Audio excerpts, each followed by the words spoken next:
할렐루야, 존귀하신 하나님의 이름을 찬양합니다. 오늘도 기쁘고 감사한 마음으로 우리 하나님을 예배하기 원합니다.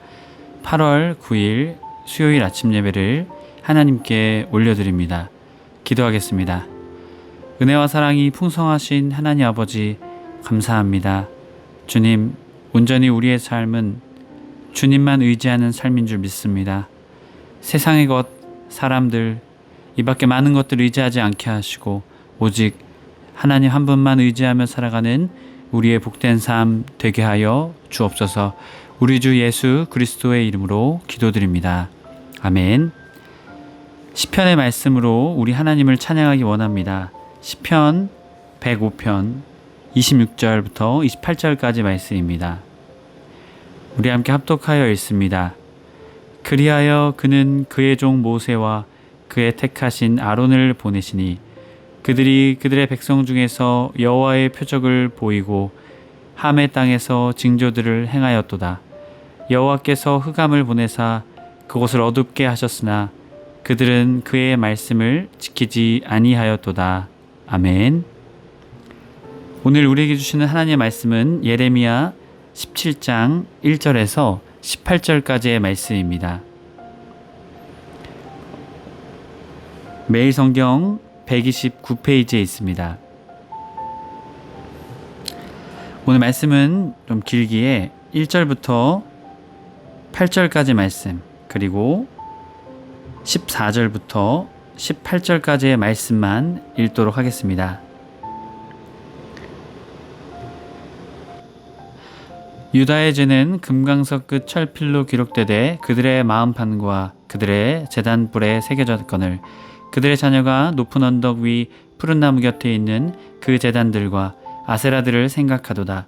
들에 있는 나의 산아, 내 온 영토의 죄로 말미암아 내가 내 재산과 내 모든 보물과 산당들을 노략을 당하게 하리니 내가 내게 준 내 기업에서 내 손을 뗄 것이며 또 내가 너로 하여금 너의 알지 못하는 땅에서 내 원수를 섬기게 하리니 이는 너희가 내 노를 명렬하게 하여 영원히 타는 불을 일으켰음이라. 여호와께서 이와 같이 말씀하시느니라. 무릇 사람을 믿으며 육신으로 그의 힘을 삼고 마음이 여호와에게서 떠난 그 사람은 저주를 받을 것이라. 그는 사막의 떨기나무 같아서 좋은 일이 오는 것을 보지 못하고 광야, 간조한 곳, 건건한 땅, 사람이 살지 않는 땅을 살리라. 그러나 무릇 여호와를 의지하며 여호와를 의뢰하는 그 사람은 복을 받을 것이라. 그는 물가에 심어진 나무가 그 뿌리를 강변에 뻗치고 더위가 올지라도 두려워하지 아니하며 그 잎이 청청하며 가무는 해에도 걱정이 없고 결실이 그치지 아니함 같으리라. 14절부터 18절까지입니다. 여호와여, 주는 나의 찬송이시오니 나를 고치소서. 그리하시면 내가 낫겠나이다. 나를 구원하소서. 그리하시면 내가 구원을 얻으리이다. 보라, 그들이 내게 이르기를 여호와의 말씀이 어디 있느냐. 이제 임하게 할지어다 하나이다. 나는 목자의 직분에서 물러가지 아니하고 주를 따라 싸우며 재앙의 날도 내가 원하지 아니하였음은 주께서 아시는 바라. 내 입술에서 나온 것이 주의 목전에 있나이다. 주는 내게 두려움이 되지 마옵소서.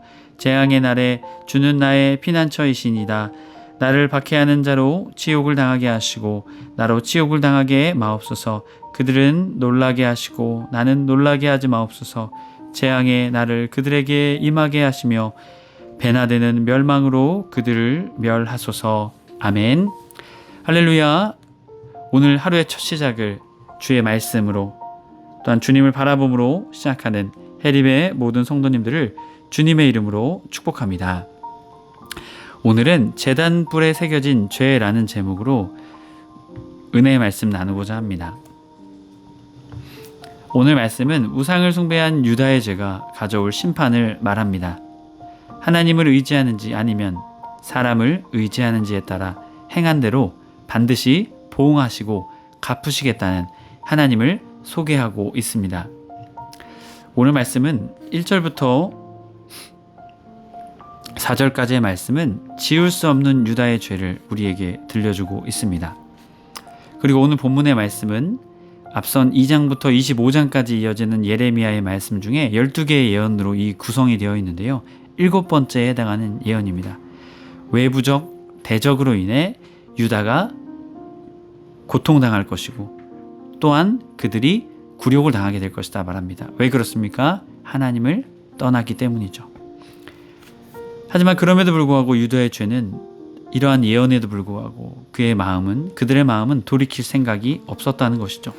1절부터 4절까지의 말씀을 보면 유다의 죄는 금강석 끝 철필로 기록되되 그들의 마음판과 그들의 제단뿔에 새겨졌거늘 이라고 말합니다. 자, 유다의 죄는요, 그들의 악행을 멈추지 않았습니다. 그리고 지울 수 없는 것으로 기록되었다라고 말을 하죠. 금강석은 단단한 돌입니다. 마치 비문에 새기는 것처럼 그 비문에 그들의 죄를 새기게 되었다라는 것이죠. 이것은 영구적으로 남기겠다라는 것입니다. 그런데 여기서 놀라운 것은 기록되되 라고 말하고 있는 것이죠. 계속 되고 있다라는 것입니다. 그들이 하나님의 그들의 죄를 지적하심에도 불구하고 계속 그들은 죄를 지으며 계속 현재 진행형으로 죄를 지고 있다라는 것이죠.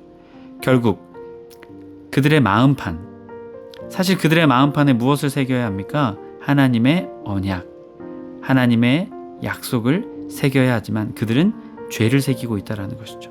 결국 제단의 뿔까지도, 이것은 하나님과의 언약의 관계성을 말합니다. 이 제단뿔을 하나님께서 주심으로 인해 하나님의 임재와 권능을 그들에게 나타내셨죠. 또한 속죄의 장소였습니다. 그러나 그 속죄의 능력을 더 이상 바라지 못하죠. 왜 그렇습니까? 그들이 하나님께 온전히 나아가지 못했기 때문입니다. 결국 제단뿔에도 그들의 죄가 새겨지게 되는 것이죠. 그러자 하나님은 2절 그들의 자녀가 높은 언덕 위에 푸른 나무 곁에 있는 그 제단들과 아세라들을 생각하도다. 결국 하나님을 떠난 그들이 하나님을 떠난 자의 삶을 모습을 보여주죠. 그들의 자녀가 이 표현은요, 그들이 그들의 자녀를 생각하는 것처럼 이라는 원문의 뜻이 있습니다. 결국 자녀들을 애지중지하는 것처럼 그들의 우상들을 애지중지했다라는 것이죠. 3절 들에 있는 나의 산아 내 온 영토의 죄로 말미암아 내가 내 재산과 내 모든 보물과 산당들로 도략을 당하게 하리니. 결국 그들이 나의 산 시온이죠. 예루살렘. 그리고 이것과 대척되는 것은 무엇입니까? 산당들입니다. 하나님 외에 의지하는 것들, 결국 그것으로 인해 그들이 멸망당하게 될 것이라는 것을 말하고 있습니다. 해림의 성도 여러분, 하나님 외에 다른 것을 더 의지하고 더 귀하게 여긴다면 하나님께서는 그것을 통해 우리가 심판을 당하게 하실 것입니다. 그렇기에 하나님 외에 어떤 것을 의지하지 않는 우리의 삶이 되길 간절히 축복합니다. 여러분, 하나님만 의지하며 살아가는 것이 우리에게 너무나 큰 축복입니다. 하나님 우리에게 은혜 주시고 생명 주시고 사랑 주시고 놀라운 응답과 은혜의 삶을 살아갈 수 있도록 해주시기 때문이죠. 여러분, 오직 하나님만 의지하며 살아가시는 저와 여러분의 삶이 되길 축복합니다. 이어지는 4절 내가 내게 준 내 기업에서 내 손을 뗄 것이며 또 내가 너로 하여금 너의 알지 못하는 땅에서 내 원수를 섬기게 하리니 이는 너희가 내 노를 맹렬하게 하여 영원히 타는 불을 일으켰음이라. 아멘. 자, 내가 내게 준 기업이 무엇입니까? 약속의 땅인 가나안 땅에서 그들을 떠나게 하실 것이다. 여기서 손을 떼다라는 것은요, 웨샤마트타라는 단어인데요, 죄의 결과 하나님의 은혜를 끊으신다라는 것이죠. 결국 그렇기 때문에 그들은 포로기를 통해 어떻게 해요? 알지 못하는 땅에서 내 원수를 섬기게 하겠다라고 말씀하시죠. 결국 그들은 마음을 돌이키지 않았기 때문에 포로의 시기를 보내게 됩니다. 이어지는 5절부터 8절까지 말씀은 시냇가에 심긴 나무를 말하죠. 자, 5절 무릇 사람을 믿으며 육신으로 그의 힘을 삼고 마음이 여호와에게서 떠난 그 사람은 저주를 받을 것이라. 하나님을 떠난 자의 삶은 저주의 삶이라는 것을 말하고 있습니다. 6절 그는 사막의 떨기나무 같아서 좋은 일이 오는 것을 보지 못하고 광야 간조한 곳 건조한 땅 사람이 살지 않는 땅에 살리라. 하나님을 떠난 자의 삶이 왜 그러한지 저주의 삶인지를 말하고 있죠. 사막의 떨기나무, 태양이 내리쬐죠.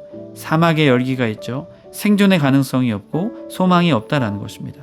그리고 간조한 땅, 하나님의 진노의 불이 그을리게 한 땅이라는 것이죠. 말라 비틀어지고 메마른 땅입니다. 건건한 땅은 소금기가 있는 불모지를 말하죠. 결국 사람이 살 수 없는 땅에 살아가는 것이 바로 하나님을 떠난 자의 삶이다라는 것입니다. 결국 하나님의 진노, 하나님의 불로 인해서 그들은 이러한 저주의 삶을 살아갈 수밖에 없다라는 것이죠. 자, 7절 그러나 무릇 여호와를 의지하며 여호와를 의뢰하는 그 사람은 복을 받을 것이다. 하나님을 의지하는 자의 복을 말합니다. 8절 그는 물가에 심어진 나무가 그 뿌리를 강변에 뻗치고 더위가 올지라도 두려워하지 아니하며 그 잎이 청청하며 가무는 해에도 걱정이 없고 결실이 그치지 아니함 같으니라. 아멘. 여러분, 하나님을 의지하는 자의 삶이 물가에 심어진 나무다라는 것이죠. 여러분, 이 나무에게 물은 생명입니다. 생명의 근원이죠. 하나님이 그렇게 해주시겠다 말씀하십니다. 그리고 고난이 올지라도 하나님이 그 고난 가운데에서도 지키신다라는 것이죠. 그렇기에 두려워하지 않는다라고 말하고 있는 것입니다. 해림의 성도 여러분, 하나님을 떠난 자의 삶, 그 삶은 저주의 삶입니다. 하지만 하나님을 의지하는 자의 삶, 그것은 축복입니다. 마치 물가에 심어진 나무처럼 고난과 역경이 올지라도 그 고난과 역경을 이겨내고 아름다운 결실과 열매를 맺는 축복의 삶, 그 삶으로 우리 주님이 오늘도 우리를 부르고 계십니다. 여러분, 오직 하나님만 의지하며 살아가시는 저와 여러분의 삶이 되길 축복합니다. 이어지는 9절부터 11절까지 말씀은 악하고 부패한 인간의 마음과 하나님의 보응을 말합니다. 자, 9절부터 말씀을 보면 만물보다 거짓되고 심히 부패한 것은 마음이라. 자, 마음이 부패했다라는 것이죠. 여기서의 부패하는 외아누시, 낫지 않는 상처, 고통, 바로 그 표현을 말하고 있는 것입니다. 병들어 앓다라는 것이죠. 죄로 인한 부패한 우리의 마음을 말하고 있습니다. 누가 능히 알리오마는 나 여호와는 심장을 살피며 폐부를 시험하고 각각 그의 행위와 그의 행실대로 보응하나니. 자, 누가 알리오마는 누구 아신다고요? 하나님은 아신다는 것이죠. 심장, 레브, 마음을 말합니다. 그리고 폐부는요, 콩팥, 바로 이런 것을 말하며 인간의 깊은 것까지 하나님께서는 그것을 시험하신다는 거예요. 뿌헨, 단련하다, 연단하다, 관찰하다. 하나님께서는 그것들을 단련하시고 연단하시고 관찰하시고 살피신다라는 것이죠. 그렇기에 하나님께서는 사람의 깊은 것까지 아시니 그들의 행위와 그들의 삶을 하나님께서는 평가하실 수 있겠죠. 그렇기에 하나님께서는 그것을 반드시 갚으시겠다라고 말합니다. 자, 유다의 죄는요, 그들의 마음에 새겨진 죄입니다. 그 마음에 하나님을 새겨야 하지만, 하나님의 언약을 새겨야 했지만 하나님을 떠나 그들의 마음에 죄를 새기게 되었습니다. 그 결과 거짓, 불치병을 앓게 된 것이죠. 그래서 하나님은 사람의 마음을 보시며 그의 행위, 행동, 삶을 통해 보응하신다 말씀하시죠. 11절 불의에 치부하는 자는 자고새가 낳지 아니한 알을 품과 같아서 그 중년에 그것이 떠나겠고 마침내 어리석은 자가 되리라. 자, 이것을 하나님의 보응을 실 예를 들고 있습니다. 사람의 멸망, 필연적인 것이다라고 말하고 있죠. 여기서의 불의를 치부하는 자는요, 유다의 행위, 유다를 말합니다. 자고새는 메추라기. 이것을 학적으로 증명할 수는 없겠지만 중요한 것은 자기 새끼가 아닌 다른 알을 품는 습성에 대해서 말하고 있는 것입니다. 결국 그들이 자기가 품어야 되는 알이 아닌 다른 것을 품게 된 것이죠. 결국 그 새끼가 떠나게 된, 결국 불의한 방법으로 모으는 것, 그들의 삶이 사라지게 될 것을 분명하게 말하고 있는 것이죠. 하나님을 떠난 자의 삶 헛될 것이고 그 모든 것이 다 나중에 없어지게 될 것이다 라고 분명하게 말하고 있습니다. 이어지는 12절의 말씀부터 13절 말씀은 생수의 근원 되신 여호와를 버린 이스라엘을 말합니다. 영화로우신 보좌여, 시작부터 높이 계시며 우리의 성소이시며 이스라엘의 소망이신 여호와여, 무릇 주를 버리는 자는 다 수치를 당할 것이라. 무릇 여호와를 떠난 자는 흙에 기록되오리니 이는 생수의 근원이신 여호와를 버림이니라. 아멘. 여러분, 하나님이 생명의 근원이심을 분명하게 말하죠. 흙에 기록된다라는 표현은요, 유한한 것, 바람에 사라집니다. 우리는 생명책에 기록되어야겠죠. 그리고 생수의 근원, 생명의 근원 되신 하나님을 버렸기 때문입니다. 결국 하나님을 떠난 자의 삶은 죽을 수밖에 없고 멸망당할 수밖에 없다라는 것을 말합니다. 그렇게 14절부터 18절까지 말씀을 통해 하나님을 고백하죠. 14절 여호와여 주는 나의 찬송이시니 나를 고치소서. 여호와 라파 그리하시면 내가 낫겠나이다. 라파 나를 구원하소서. 유아샤으 그리하시면 내가 구원을 얻으리라. 주님이 우리를 고치시고 낫게 하시고 구원하시면 우리는 하나님의 놀라운 구원과 은혜의 삶을 살아갈 수 있게 된다는 것이죠. 그 근원이 하나님이심을 말합니다. 15절 보라 그들이 내게 이르기를 여호와의 말씀이 어디 있느냐 이제 임하게 할지어다 하나이다. 아직도 하나님을 믿지 못하고 하나님께 반문하고 있는 모습이죠. 16절 나는 목자의 직분에서 물러가지 아니하고 주를 따라 싸우며 재앙의 날도 내가 원하지 아니하였으면 주께서 아시는 바라. 내 입술에서 나온 것이 주의 목전에 있나이다. 자, 예레미야의 말, 대적들이 조롱하고 그 앞에서 포기하지 않은 예레미야의 모습을 보여줍니다. 그리고 하나님의 말씀만 전했다라는 것이죠. 17절 내가 내게 두려움이 되지 마옵소서. 재앙의 날에도 주는 나의 피난처이시나. 주님만이 나의 피난처이심을 고백하고 있습니다. 두려움, 메이틴, 이것은요 그 두려움이 자신에게 되지 말게 해달라는 것이죠. 심판에서 자신을 구해달라라고 고백하고 있습니다. 18절 나는 박해하는 자로 치욕을 당하게 하시고 나로 치욕을 당하게 마옵소서. 그들을 놀라게 하시고 나는 놀라게 하지 마옵소서. 재앙의 날을 그들에게 임하게 하시며 배나 되는 멸망으로 그들을 멸하소서. 이 배는요 온전한 멸망을 말하고 있죠. 결국 하나님께서는 예레미야를 통해 죄를 지은 것에 대한 분명한 보응을 말씀하고 계십니다. 그리고 구원의 소망, 구원의 능력 되시는 하나님을 고백하고 있습니다. 해림의 모든 성도님들이 하나님을 떠난 자의 삶은 저주이고 하나님과 함께하는 자의 삶은 축복임을 믿고 생수의 근원 되신 생명의 근원 되신 하나님 한 분만 의지하며 살아가는 저와 여러분의 삶이 될 때 주님이 주신 놀라운 은혜와 축복이 우리의 삶에 가득하게 될 것입니다. 고난 가운데서도 역경 가운데서도 말입니다. 기도하시겠습니다. 사랑과 은혜가 풍성하신 주님, 주님의 은혜에 감사를 드립니다. 주님, 하나님을 버린 자의 삶, 저주의 삶, 하나님을 온전히 믿는 자의 삶, 축복의 삶인 줄 믿습니다.